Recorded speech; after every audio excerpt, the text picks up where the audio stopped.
Hello दोस्तों, good evening all of you. आप सभी को मेरे चैनल यूनिफॉर्म डायरी पर सभी का हार्दिक स्वागत है। आशा करता हूं आप सभी ठीक होंगे। तो चलो शुरुआत करते हैं आज के करंट अफेयर की। दोस्तों, मैं दैनिक भास्कर अखबार की जो एग्जाम पॉइंट ऑफ व्यू से सभी जरूरी टॉपिक पर चर्चा करूंगा, जो राजस्थान की RAS, EO RO, second grade, first grade, पटवार सभी एग्जाम के लिए स्टूडेंट्स के लिए उपयोगी होगा। इसमें अपन बात करेंगे आरपीएससी द्वारा पूछे जाने वाले क्वेश्चन पैटर्न की भी। उसी हिसाब से उसी को लेके हम आज करंट अफेयर की इस क्लास में चर्चा करेंगे। तो चलो दोस्तों, शुरुआत करते हैं।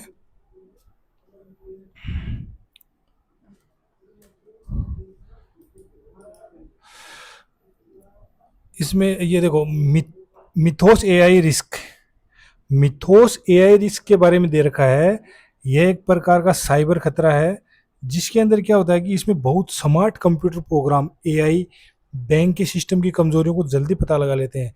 जैसे कि क्या होता है कि जो हैकर्स होते हैं वो किसी भी नेटवर्क के लूप होल को पहचानने के लिए उनको काफ़ी टाइम लग जाता है, काफ़ी उनको स्टडी करनी पड़ती है। लेकिन अभी एआई टूल से आजकल इन चीज़ों के बारे में बहुत ही जल्दी पता लगाया जा सकता है।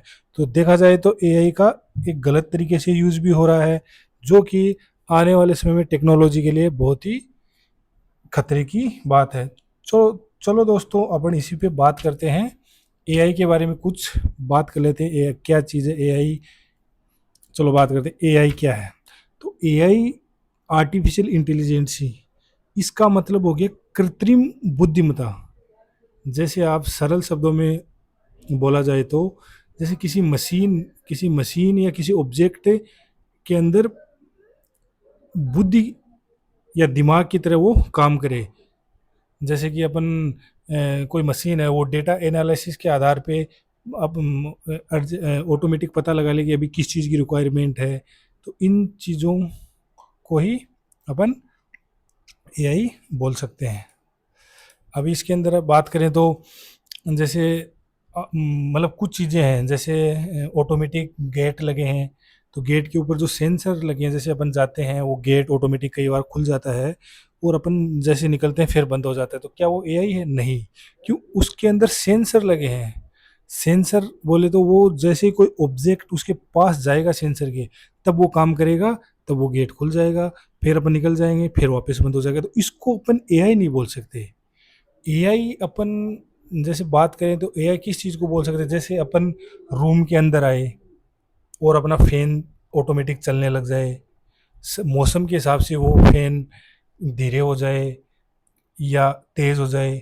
तो वो क्या है कि वो मौसम की क्वालिटी और उस टाइम निर्भरता को एनालिसिस करके जिस हिसाब से काम करता है, तो उसी टेक्निक को अपन एआई बोल सकते हैं। तो एआई के बारे में बात करें तो जॉन मैकार्थी, जो जिनको एआई का जनक कहा जाता है, जिन्होंने 1955 में इस शब्द का इस्तेमाल किया था। ये एआई के बारे में कुछ बेसिक जानकारी है जो मैं आपको बता रहा हूँ। जैसे आरएस वगैरह, ईओआरओ की एग्ज़ाम है, कॉलेज लेक्चर की एग्ज़ाम, इनमें क्या है कि आजकल वन लाइनर क्वेश्चन नहीं आते, इसमें फैक्चुअल क्वेश्चन आते हैं। तो उनमें ये चीज़ें आपको बहुत ही हेल्प करेंगी।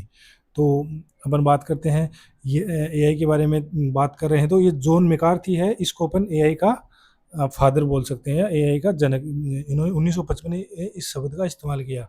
यह कंप्यूटर मशीनों को इंसान की तरह सोचने, सीखने और समझने, फैसले लेने के काबिल बनाने वाली तकनीक है। जैसे अपन ने भी बात किया, एआई डेटा और एल्गोरिदम का उपयोग करके सीखता है।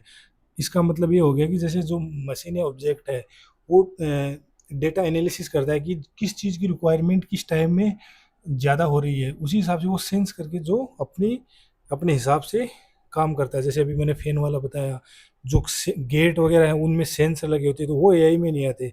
क्या है, वो उसके अंदर सेंसर होते हैं, तो वो डेटा का एनालिसिस नहीं करते हैं।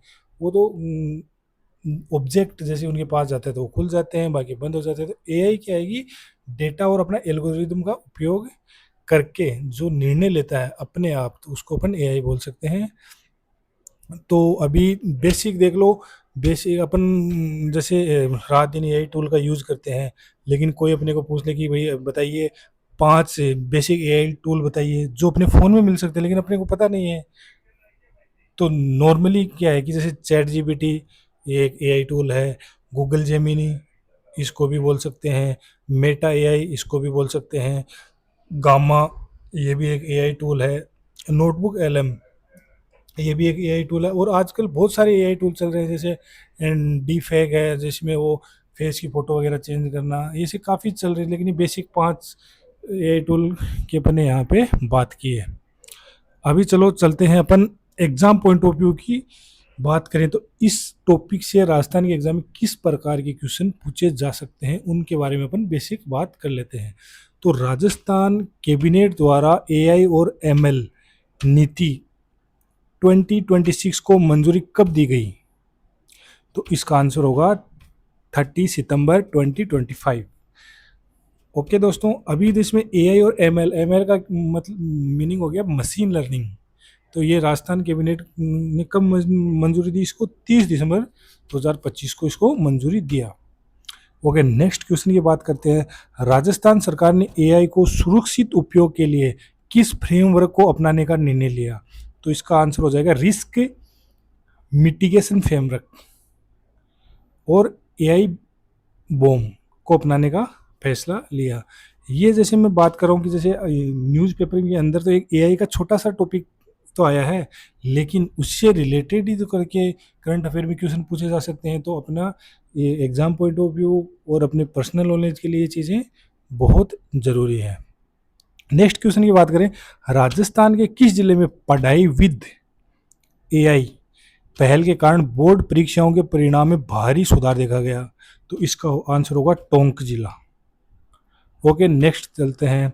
सरकारी स्कूलों में छात्रों के आकलन असेसमेंट के लिए हाल ही में किस जिले में एआई पायलट प्रोजेक्ट शुरू किया गया जिसमें हजारों कॉपियों की जांच सेकंडों में की जा सके? तो इसका आंसर होगा जोधपुर।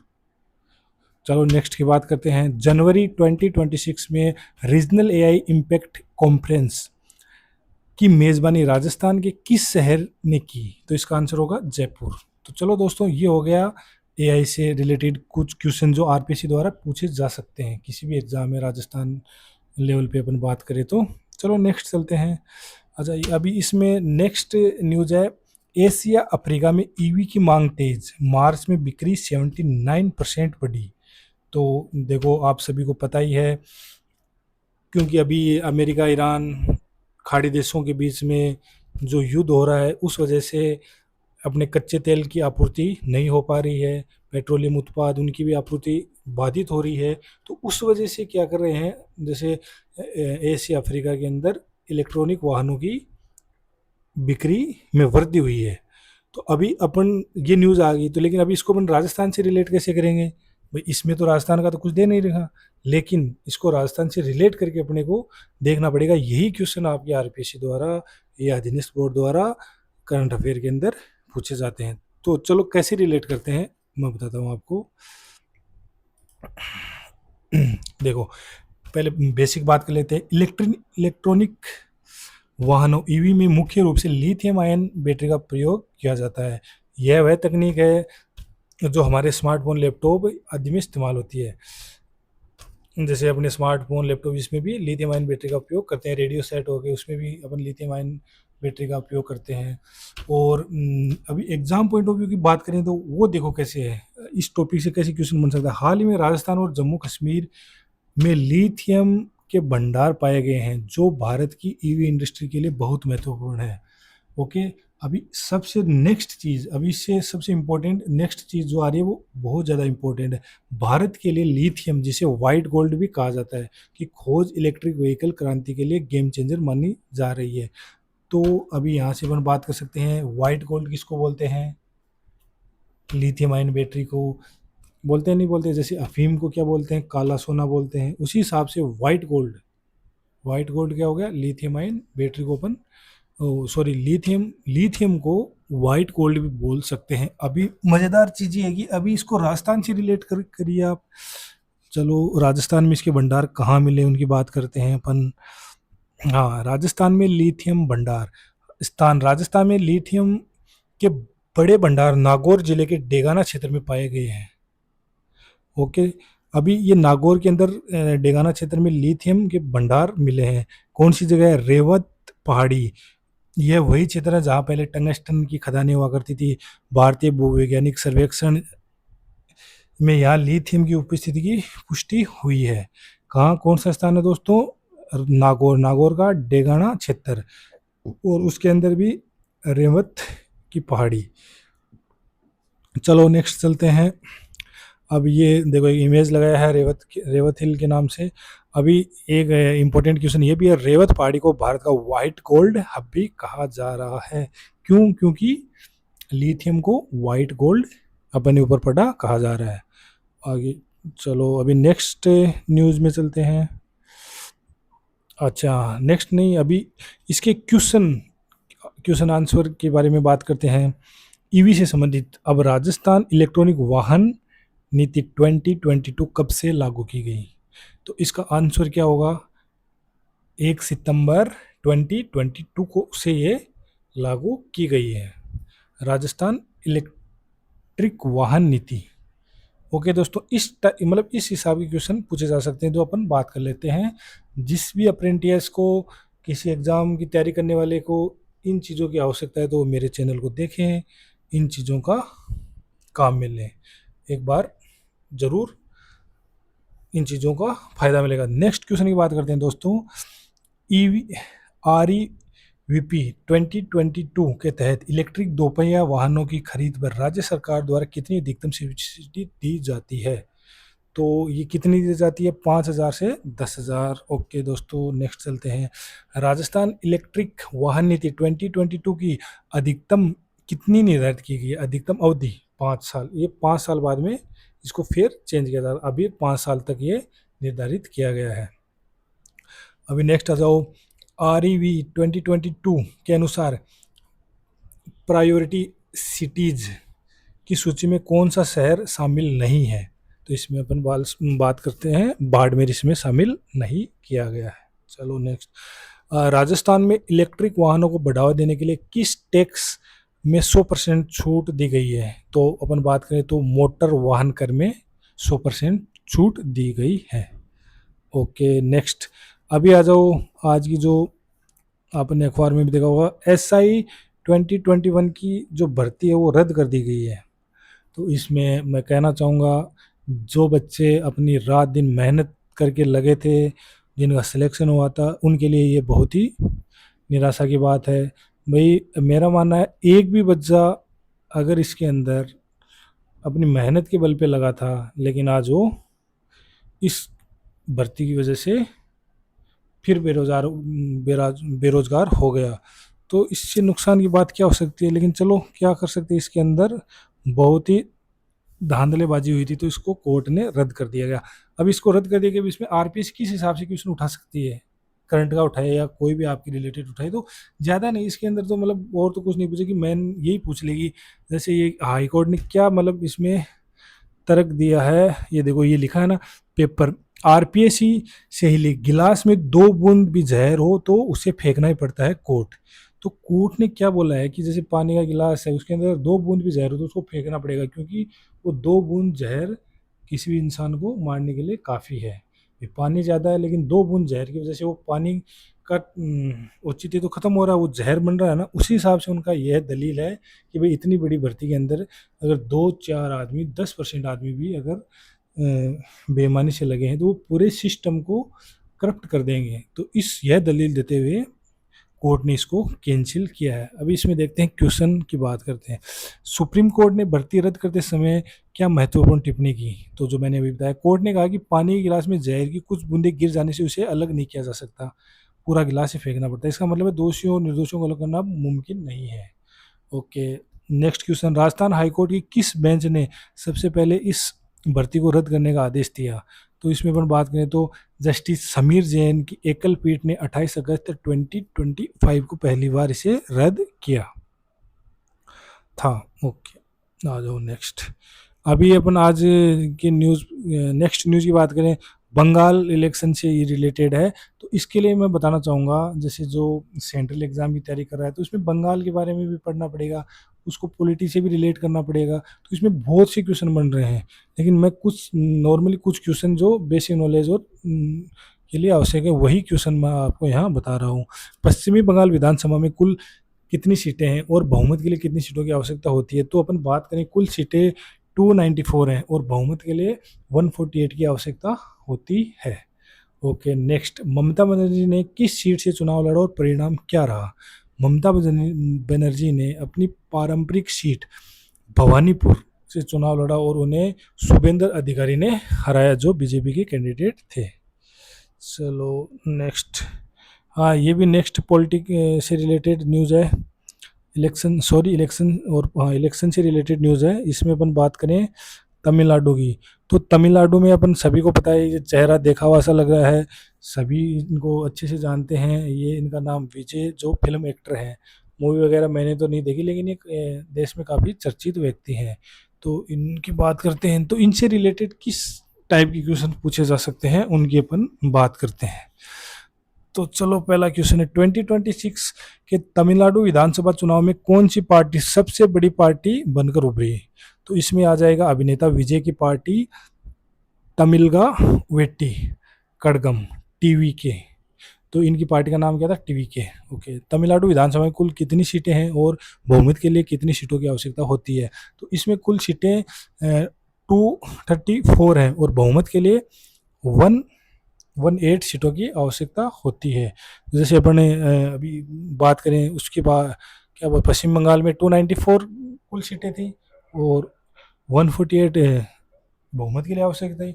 उसी हिसाब से अपन बात करें तो इसके अंदर तमिलनाडु के अंदर 234 हैं और बहुमत के लिए 118 की आवश्यकता है। ओके, एक नेक्स्ट क्वेश्चन, अभिनेता विजय जोसेफ विजय ने किन दो सीटों से चुनाव लड़ा और उनका परिणाम क्या रहा? तो मतलब इससे रिलेटेड कुछ क्वेश्चन, बेसिक क्वेश्चन है। तो उन्होंने पेरुम्बर और तिरुचिरापल्ली ईस्ट सीटों से चुनाव लड़ा और दोनों में जीत दर्ज की। ओके, अभी इनके बारे में कुछ बेसिक क्वेश्चन देख लेते हैं, जो आरएस की तैयारी करने वाले हैं, कोई भी किसी के लिए भी, या जनरल नॉलेज के लिए काम आ सकते हैं। तो अभिनेता विजय का पूरा नाम है जोसेफ विजय चंद्रशेखर। उनके पिता के नाम की बात करें तो S.A. चंद्रशेखर, और विजय उनको अपने प्रशंसकों के बीच किस नाम से जाना जाता था? तो वो है थलपति, जिसका अर्थ है सेनापति या सेना।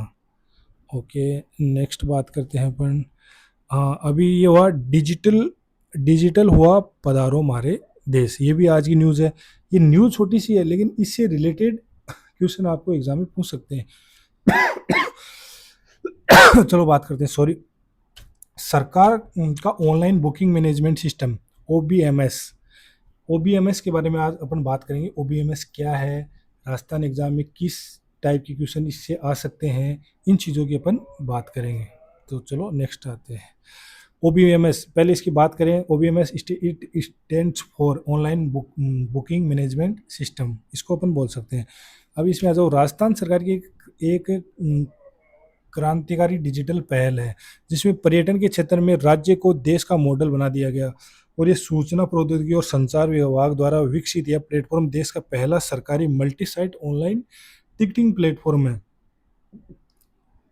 ओके, नेक्स्ट, ओबीएमएस की मुख्य विशेषताएं और विवरण, इसके बारे में अपन पता करते हैं। तो ओबीएमएस को बेसिक शब्दों में बताऊं तो एक ऐप है, एक राजस्थान का मतलब राजस्थान सरकार द्वारा लॉन्च किया गया एक ऐप है। तो इसके अंदर क्या होता है कि आप जैसे जोमेटो से खाना ऑर्डर करते हो, मैप पे देख सकते हो कि भाई अपने को कौन से लोकेशन कितना किलोमीटर, उसी हिसाब से इसमें आप टिकट बुक कर सकते हो। किसकी? ऐतिहासिक राजस्थान के जैसे किले हो गए, जंगल सफारी होगी, उनकी टिकटिंग वगैरह बुक कर सकते हो। उसके लिए आपको लाइन में नहीं लगना पड़ेगा, डायरेक्ट आप अपने ऐप से टिकट बुक कर सकते हो, जिससे आपका टाइम भी बच जाएगा और आप उनका समय भी देख सकते हो। जैसे अपन कहीं घूमने जाते हैं तो अपन गए और बोला फोर्ट, फोर्ट बंद है, बोला कितने बजे खुलेगा, बोला 7 बजे खुलेगा। अभी अपने को नहीं पता, लेकिन इस ऐप के माध्यम से आपको पता लग जाएगा कि भाई फोर्ट की टाइमिंग, किसी भी जगह घूमने की टाइमिंग क्या है, उसकी टिकट कितनी है, तो आपके लिए ईजी हो जाएगा भाई, आपको एक तो लाइन में नहीं लगना पड़ेगा, दूसरा आपको टाइमिंग का पता होगा। तो उसी टाइप का ये ऐप है, सीधा बेसिक शब्दों में अपन इसको ये बोल सकते हैं। चलो इससे बात करते हैं। इस सिस्टम के माध्यम से पर्यटक अब 112 से अधिक पर्यटन स्थलों, किले, महल, संग्रहालय, वन्य जीव अभ्यारण्यों की ऑनलाइन बुकिंग एक ही पोर्टल या ऐप से कर सकते हैं। ओके, ग्लोबल मंच पर इस पोर्टल का उपयोग 70 से अधिक देशों के सैलानियों द्वारा किया जा रहा है। देखो कितनी बड़ी बात है, 70+ कंट्री के सैलानियों द्वारा इस ऐप का उपयोग किया जाता है, इस पोर्टल का उपयोग किया जा रहा है।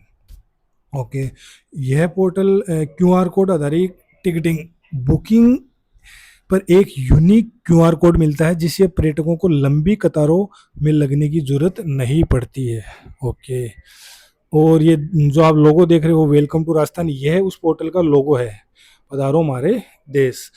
यही वो जैसे फेसबुक का लोगो, उसमें ऐप बना होता है व्हाट्सएप वाला, उस टाइप का एक लोगो है, ये ऐप का लोगो है। तो ये जो घूमने जाने वाले हैं या जो विजिट करते रहते हैं, उनके लिए भी बहुत उपयोगी न्यूज़ है। तो अभी इसके बारे में और बात करते हैं। रियल टाइम जानकारी ऐप पर स्मारकों के खुलने का समय, इतिहास, टिकटों की उपलब्धता आदि की जानकारी मिलती है, जो अभी अपन ने बात किया। अब इसके बारे में क्वेश्चन के बारे में बात करते हैं, आरपीएससी द्वारा क्या पूछा जा सकता है। चलो फर्स्ट, भारत का पहला multi site digital ticketing platform किस राज्य ने लॉन्च किया? राजस्थान। अभी ये न्यूज़पेपर में नहीं दे रखा ना, नहीं दे रखा, लेकिन इससे रिलेटेड क्वेश्चन पूछ सकता है। न्यूज़पेपर में ओनली ओबीएमएस के बारे में दे रखा भाई, ऐसे ऐसे ये, लेकिन ये नहीं दे रखा, लेकिन इससे रिलेट करके आपको पढ़ना पड़ेगा। ओके, नेक्स्ट चलते हैं। चलो आज की क्लास यहीं समाप्त करते हैं। थैंक यू दोस्तों, आशा करता हूँ मेरे द्वारा आज की क्लास में बताए गए क्वेश्चनों द्वारा आपको काफ़ी हेल्प होगी। Okay, thank you.